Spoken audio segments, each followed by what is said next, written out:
Morning folks, how you keeping? Coach Gav here, training for your Kildare.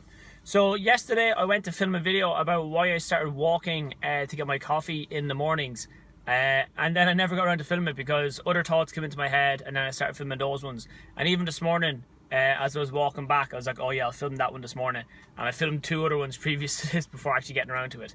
So why I actually started walking for a coffee in the morning. So I've changed my schedule so that from 6 to 7 and 7 to 8 are the first two sets of bookings or training in the morning. Then from kind of 8 to 9 is my own time. Kind of 8 to maybe like 9:30 is my own time to kind of start the day again. So it's breakfast time, study, and go for a coffee. So what I do there is usually I try and read a chapter of a book, or at least kind of 10 pages, and then I literally just go walk up to the shop. Usually I was driving up, mainly because the weather was kind of crappy and I was pressed for time, so run up, grab it, come back. And so why I walk is because it gives me kind of mental space and the mental clarity. It is a chance for me to invest or deposit in my kind of mental bank, or my emotional mental bank I should say, where I can build up kind of how I'm feeling and kind of process my thoughts and get my head around kind of what I have to do for the rest of the day. Because over time I noticed that the mornings were a stronger window for me in terms of how productive I was and how much I was able to absorb from a study point of view.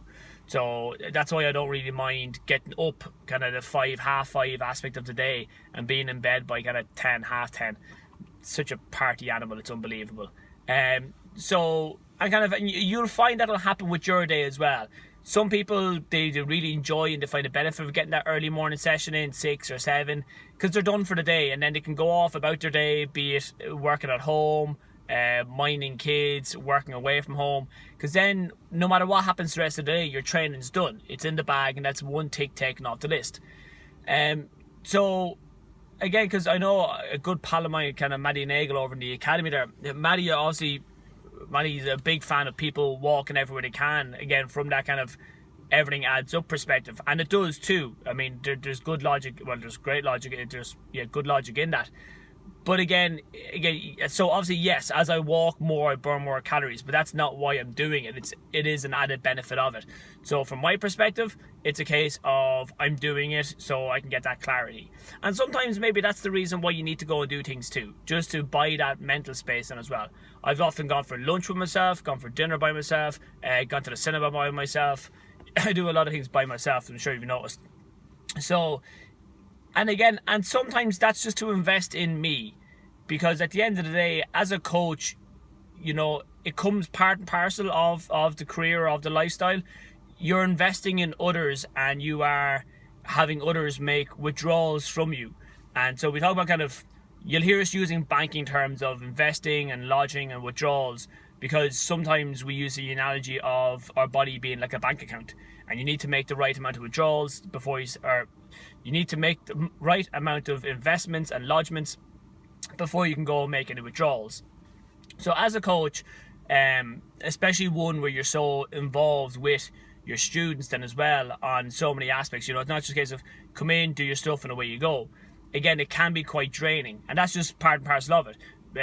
Being a father is draining, being a boyfriend can be draining, being a girlfriend, a wife, a husband, all those things can be draining because you're giving part of yourself emotionally and energy wise to other people.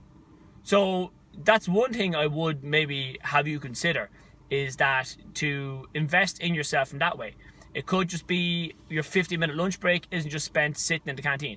Go out for a walk, just go out, get some fresh air. Now, will I keep doing it when it starts lashing rain? Probably not. I'll probably switch back to my meditation or my yoga in the morning. Because let's be realistic, I'm not going to bring like 17 changes of clothes into work every day.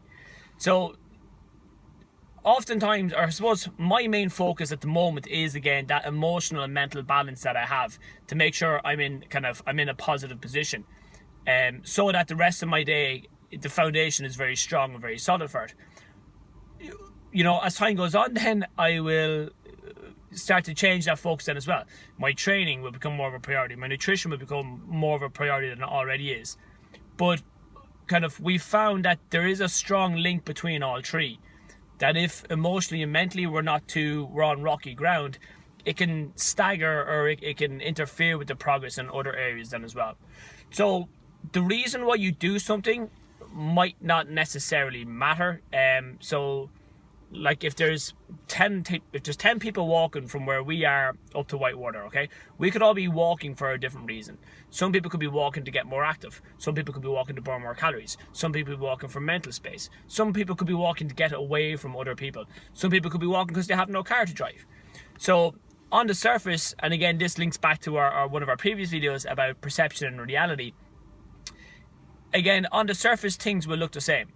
People come in and train, and you know, they do the hurricanes and the metabolic sessions, all kinds of stuff. Oh, look, there's people doing the same stuff, but they're doing it for very different reasons. So maybe if you find your motivation is low, or you're finding it hard to kind of get that going, or get your momentum going, I should say, well then maybe look at kind of not just, oh, I want to lose weight, or I want to get stronger, or whatever. Maybe it is a case that we have to kind of go and nourish ourselves and invest in ourselves mentally and emotionally before we can go and do the get stronger, get leaner kind of thing. And as we spoke about with the kind of for me, I walk because it's mental clarity, it's personal space. Also, I get the obvious kind of calorie burn that goes along with it, and it all adds up. So like that, you may be working on kind of, I train for kind of to feel strong, to feel better, to feel confident. You'll also get the benefits of, you're going to reshape your body and you're going to build better habits as you go along. Alright guys, thank you very much. If you have any questions on any of our stuff at all, please just hit us up on our page and let us know, and we'll get back to you as soon as we can. Have a good day. I will talk to you soon. Bye.